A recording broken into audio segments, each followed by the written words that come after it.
Hi friends, ఈరోజు volunteer app సంబంధించి new update రావడం జరిగింది. కొత్తగా 5.3 వర్షన్ని విడుదల చేశారు. ఈ వర్షన్లో ఒక కొత్త ఆప్షన్ ఇవ్వడం జరిగింది. రీసర్వే హౌస్ హోల్డ్ మ్యాపింగ్ అనే న్యూ ఆప్షన్ ఇచ్చారు. ఈ ఆప్షన్ చూసినట్లయితే మనం యాప్లో లాగిన్ అయిన తర్వాత సర్వీసెస్ రిక్వెస్ట్, తెలుగులో సేవల డెలివరీ అనే ఆప్షన్లో రీసర్వే హౌస్ హోల్డ్ మ్యాపింగ్ అనే కొత్త ఆప్షన్ కనపడుతుంది.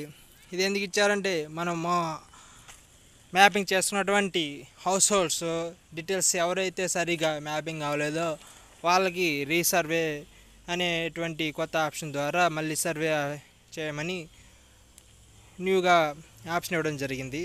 సో అటువంటి వాళ్ళ నేమ్స్ మళ్ళీ కస్టమర్లో పెండింగ్ అని డిస్ప్లే అవుతాయి. ఆ నేమ్స్ని క్లిక్ చేసినట్లయితే ఈ విధంగా 4 ఆప్షన్స్ డిస్ప్లే అవ్వడం జరుగుతుంది. రిలీజియన్, క్యాస్ట్, సబ్ క్యాస్ట్, క్యాస్ట్కి అనే 4 ఆప్షన్ డిస్ప్లే అవుతాయి. ఆ ఆప్షన్స్ని ఎంటర్ చేసి సబ్మిట్ చేసినట్లయితే ఈ విధంగా సర్వే కంప్లీటెడ్ అనే ఆప్షన్ డిస్ప్లే అవుతుంది. ఈ విధంగా మిల్కాస్ట్లో ఉన్నటువంటి పెండింగ్లో ఉన్నటువంటి హౌస్ హోల్డ్స్ని సర్వేని కంప్లీట్ చేయాలి. Thank you friends.